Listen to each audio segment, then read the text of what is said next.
What if freezing didn't mean you were weak, didn't mean you were cowardly, didn't mean you were broken? How would you treat yourself?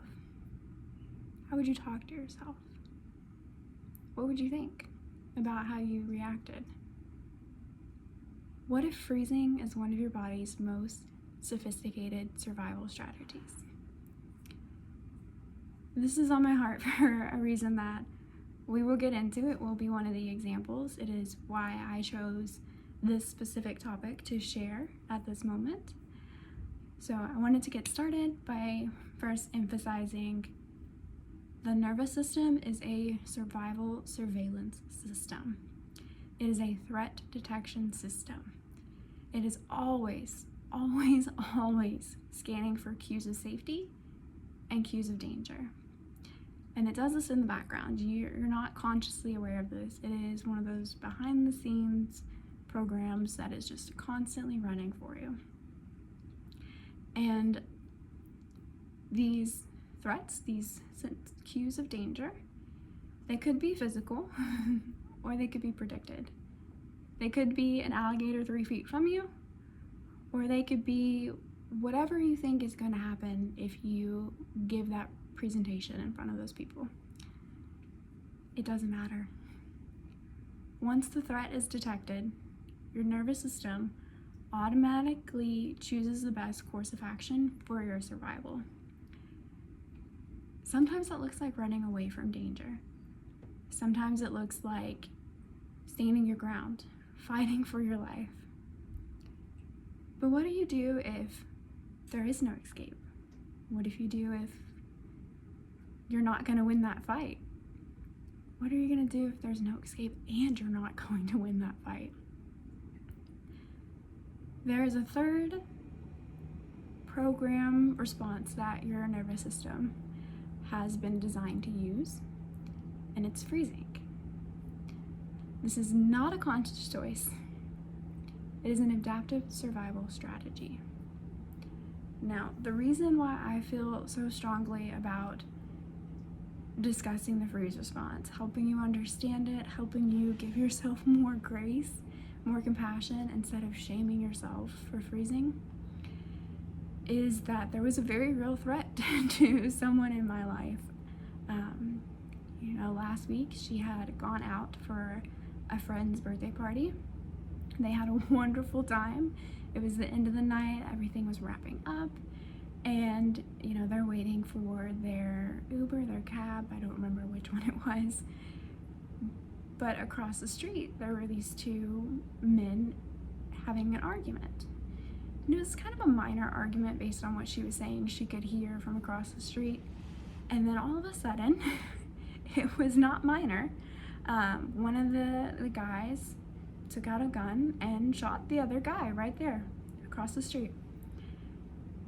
And she said everybody went running, like everyone was running every direction, but she wasn't. She stood there. She was stuck. She was staring at the two men across the street. She told me some details of the things that she was observing. And while everyone that she was with was running, everyone that she was with was screaming for her to run, to move, to do like anything, she couldn't. She was frozen.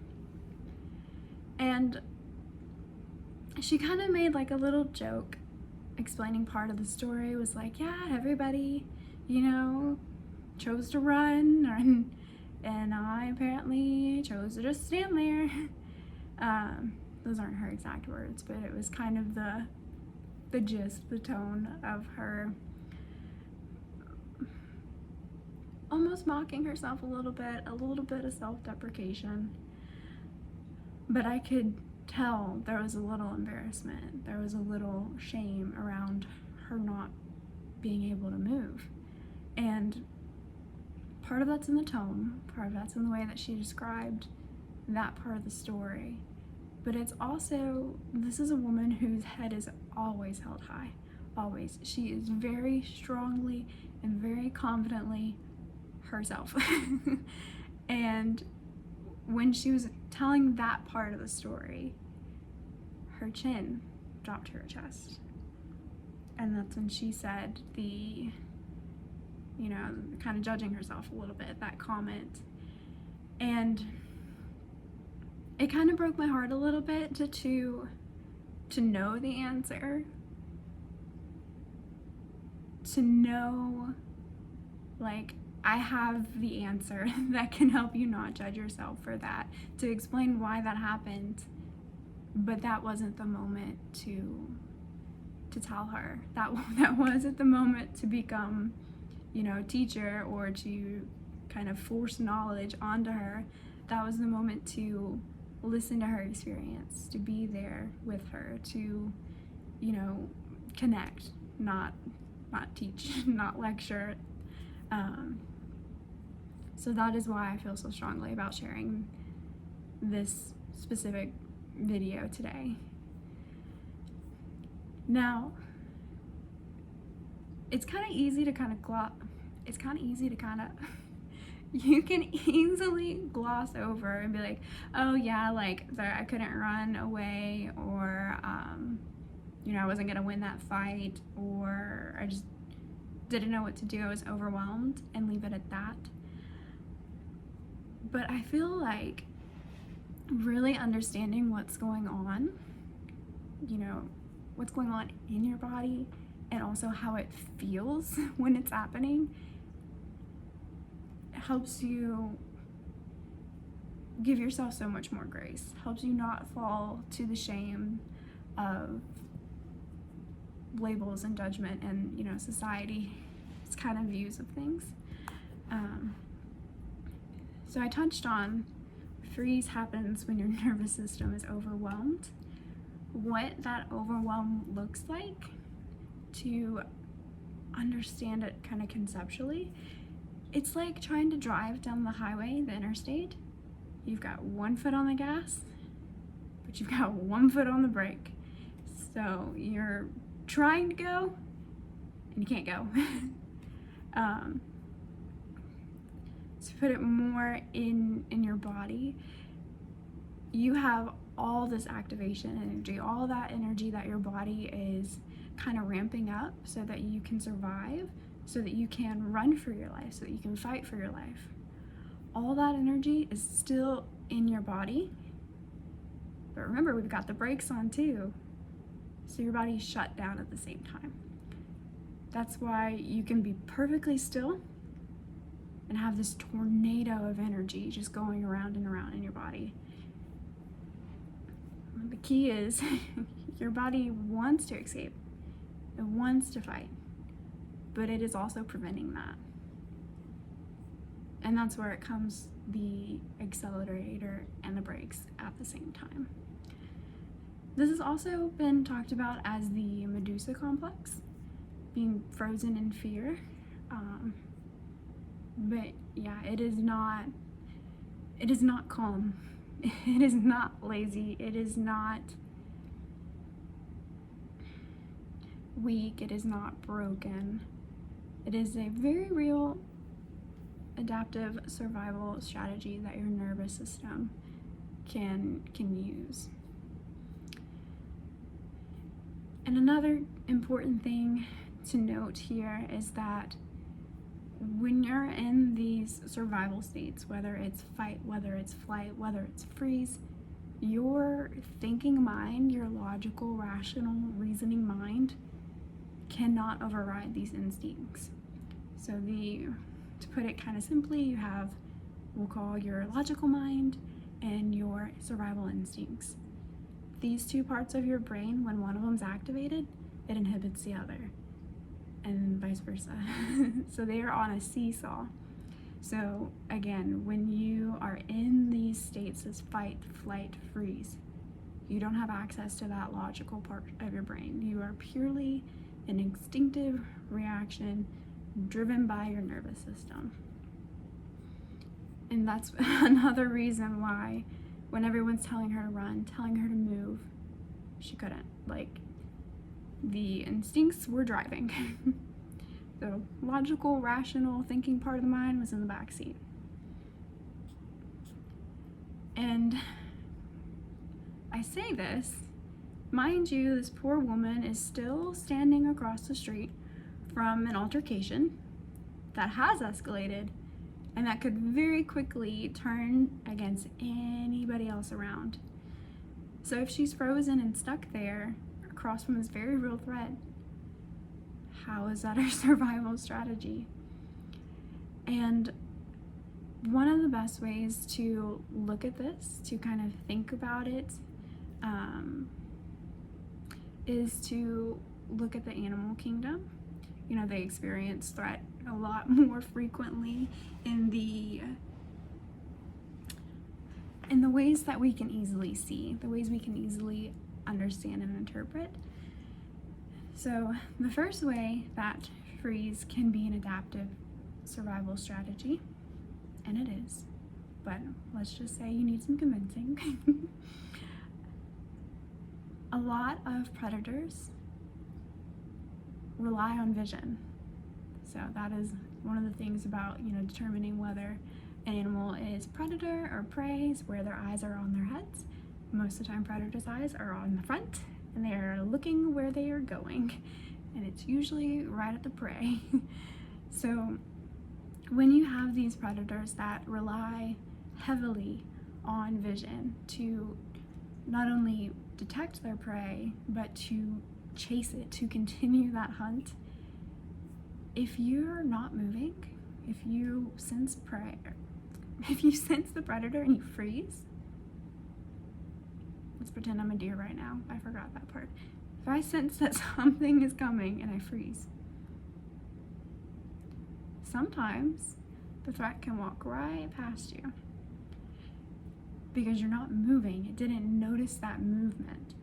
That is why, the camouflage, the patterns, the colors of animals' skin, their fur can be so helpful, because a lot of times they blend in with their surroundings.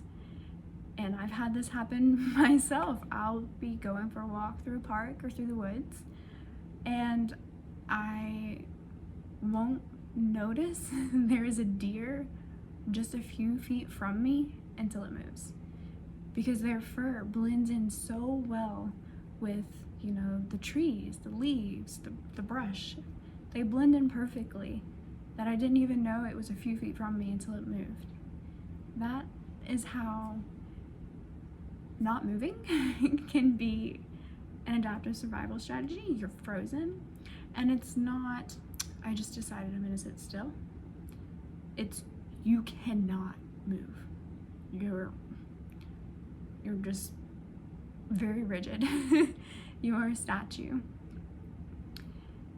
Another way that, freeze is adaptive, if we are still looking at the animal kingdom, is that oftentimes appearing dead can make the predator abandon the attack. Sometimes this is because, they are wired for the chase, for the hunt, and then suddenly there's nothing to hunt, there's nothing to chase. And it's just kind of like, okay.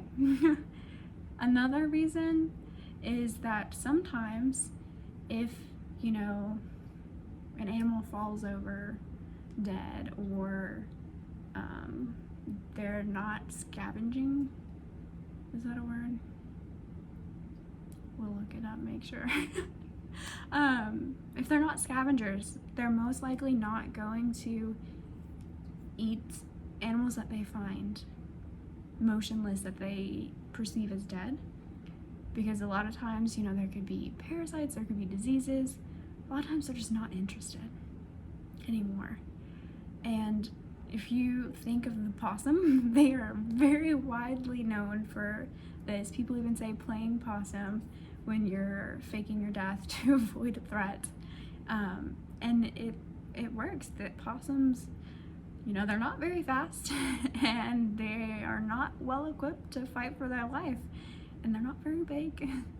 So their best bet for survival is to play dead, not move. And then they also use some scents that make them smell like they've been dead for a while. But that's possum specific. But yeah, like the predator is no longer interested. And the third point that I have for how freeze is an adaptive strategy is the one that's my favorite. I think it exhibits it the most, whether we're talking about animals in the wild or we're talking about you and me, people going about our everyday lives and our quite cozy society. You know, if we look at how developed we've come, how we used to live and how we can live now. The freeze response also reduces pain and terror in the moment. So when you can't fight your way out and you can't run away, you're stuck.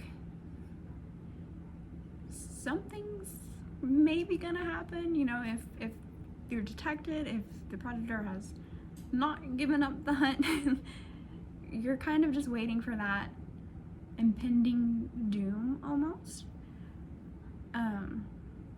So what happens is your body will release all kinds of endorphins and it numbs you to the pain. And I wish I knew more about how all of this works. I am so fascinated in it, wanting to learn how it does all these things.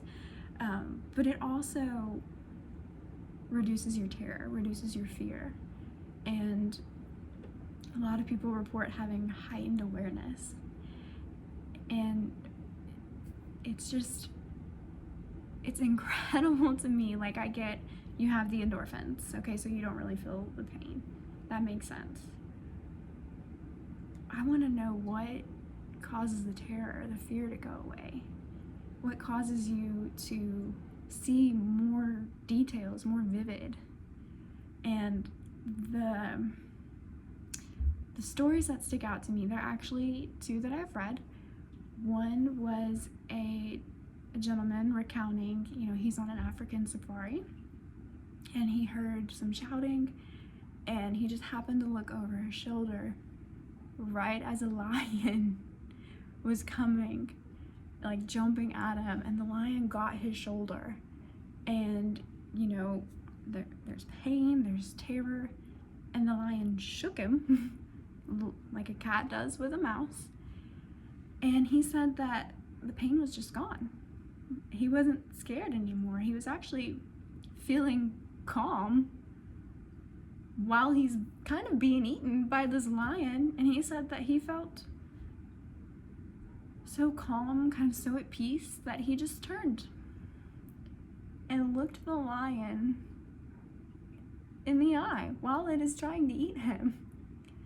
And it's just incredible. And I thought that, you know, part of it was from the shake. You know, I thought maybe that's why so many predators shake their prey when they get it, is to kind of, you know, a graceful act of putting them out of their misery while their, you know, life is about to end.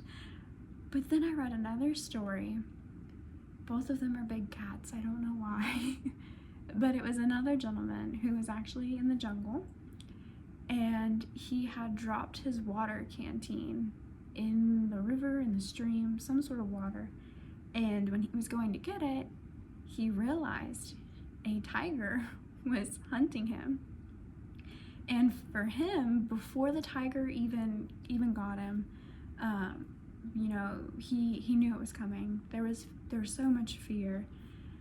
And then it's like he kind of, you know, maybe it's automatic, I don't know if it was conscious, if it was just the nervous system, he realized this is going to happen. There's no way around it. And before the tiger even got him, he felt peace. He felt calm. He didn't feel the pain. And this tiger actually dragged him miles through the jungle, every now and then, like playing with him, you know, kind of mauling him and dragging him to her cubs. And he didn't feel pain. He actually was commenting on the sunshine and the leaves and the trees. Like, he was observing his surroundings and just kind of in this peaceful, almost blissful state, while when you would think that he is in pain and terrified. And that is something I still don't fully understand about the freeze response, but I am so fascinated to know how our body does that. Like, again, the endorphins, the reduced pain, makes sense to me. But what is it that you can be moments from death in what would probably be an unbearable amount of pain and feel none of it? Actually feel calm, actually feel peaceful.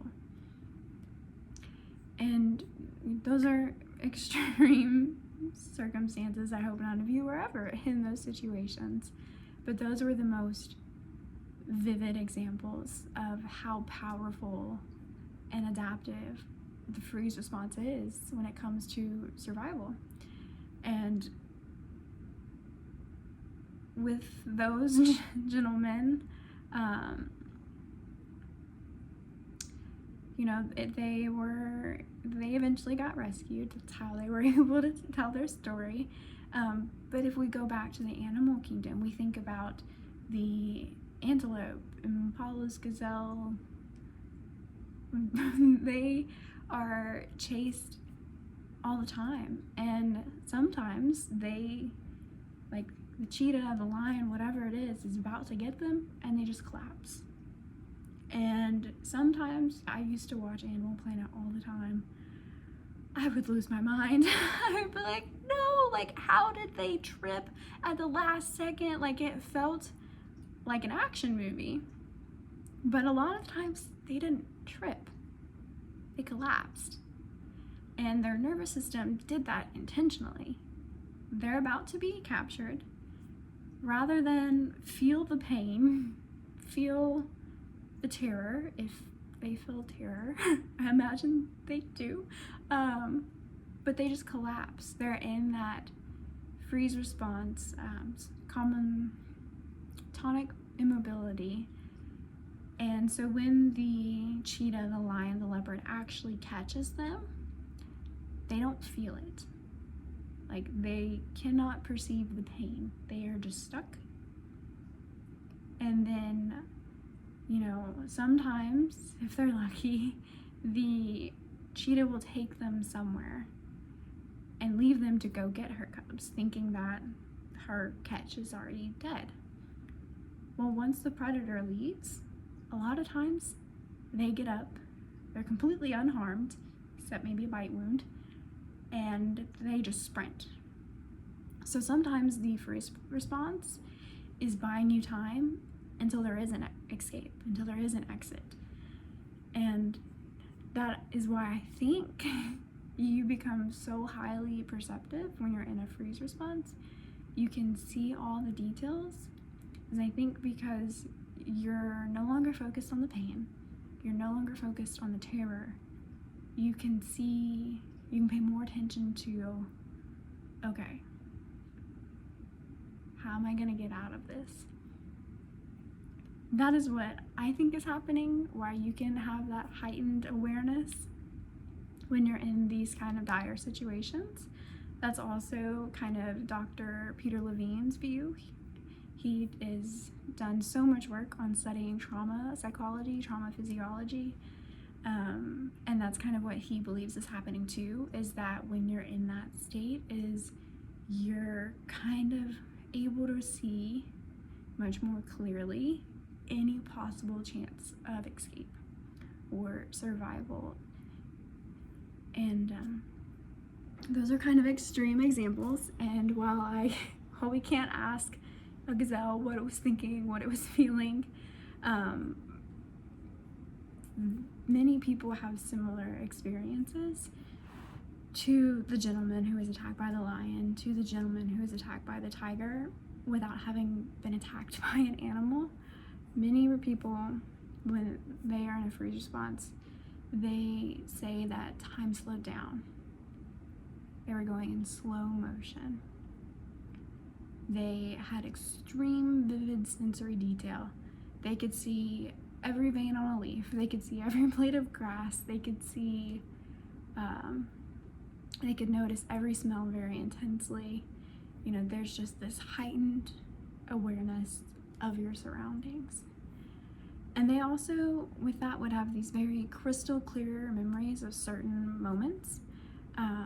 So going back to the woman who had that unfortunate ending to a birthday celebration, she could remember very clearly certain things that were going on and happening while she was stuck frozen watching, that the people who were running had no idea.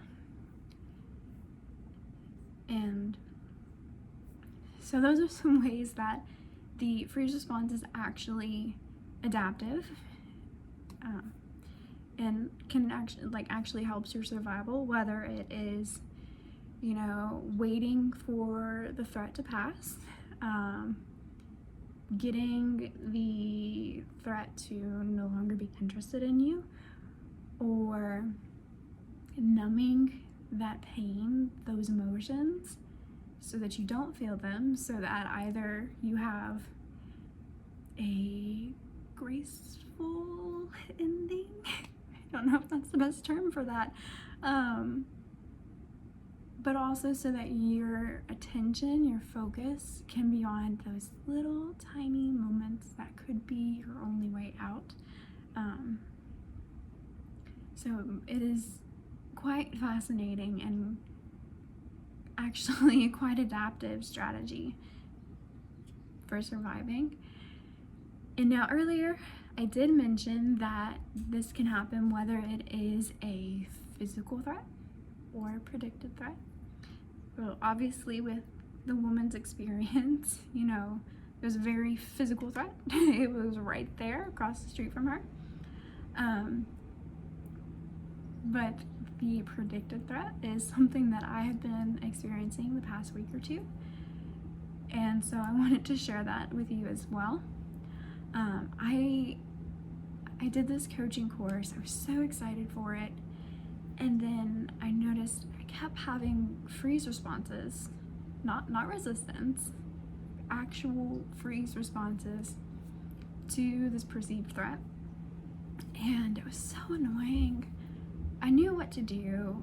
I watched everyone in my cohort go do it, and they had amazing, incredible results. And it got to the point where I was so fed up with myself that I brought it up with my therapist, and I just kept saying, I cannot do it. Like, that's a hard no. And it was like I could feel the wall. I felt like I could see the shimmering threshold between her and I, and you know, that wasn't a threshold between the two of us, it was this mental threshold that I was at. And she asked this question. She said, what would happen if you did do it? That was it. My mind went blank. My brows furrowed, yeah. We'll learn English eventually. In confusion, like there just wasn't an answer. I was trying to think of it, and then trying to think of it was just no. Everything froze. The thoughts were completely gone. I couldn't move. Again, I was that rigid statue. I was barely breathing. Like, I don't think my chest was moving at all. And I was just stuck there. Again, like there weren't any thoughts going on. I couldn't move my body. For a little bit I couldn't even feel it. But then the way that I had kind of frozen, my legs were sticking straight out from the couch because I was swinging them before that, and then also I'm rather petite, so a lot of times chairs are too big for me and my legs stick straight out like a child. But I got stuck there, and every muscle in my body was tense, full of tension, fully constricted, flexed. There was just so much.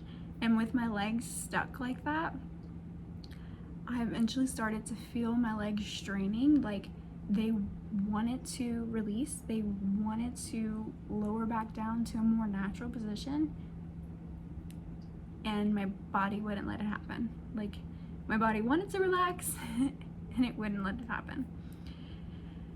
And you know, we just had to wait until it passed. And you know, I'm sharing my observations now, but at that time there was nothing I could do, nothing I could say. Like, she asked what's happening, I couldn't tell her. There was nothing I could think. It was just, and if anything, sometimes when I have a freeze response, sometimes there is the thought of don't move. But most often there's nothing. And I remember before I had called it like the T-Rex response, because in Jurassic Park you're not supposed to move and then they don't see you. But while that was happening, the only thing I could notice was what was going in my body. What was going on in my body? There we go. I could only notice what I was feeling. So again, I told you, like, I could feel the tension in all of my muscles. I could feel that I was not actually getting a full breath, and I could eventually feel the strain in my legs. That may have actually been what eventually got me out of it. I'm not entirely sure. But that was it. Like, just... And I share this because your nervous system does not care if a threat is real or if it's imagined, or what I prefer to call it is physical or predicted. You know, it does not care if there is an active shooter or if it's just making predictions based on past experiences, fear, anxiety. To the nervous system, a threat is a threat. Period. That's it. And your very survival is at stake. That's what it does. It is your survival surveillance system. And so that's why I wanted to share this video with you. Freeze is not weakness. It's not cowardly. It's not broken. It's not you choosing to do nothing. Freezing is your nervous system trying to keep you alive. The only way it believes is possible in that moment. The strategy that gives you the best chance of survival in that moment. So if you've ever frozen, you're not broken.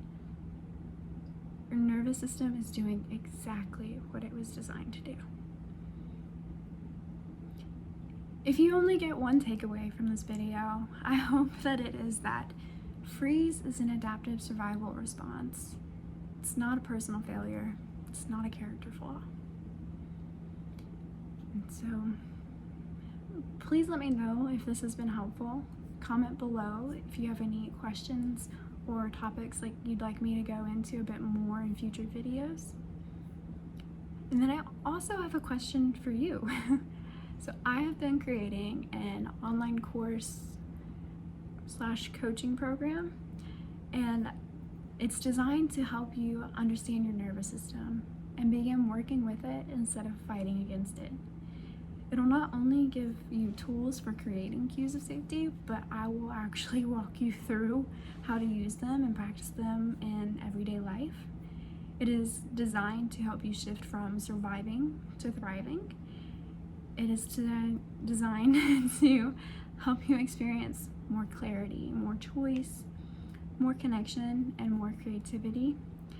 It's designed to help you stop reacting from survival mode and start responding with intention and living a life by design. And so my question is, if something like this existed, what would you want it to help you with the most? And what would make investing in a transformation like this be a resounding, like, yes, finally? And so I genuinely love to hear your thoughts. What would be the most helpful? What would you want from a program like this? So until next time.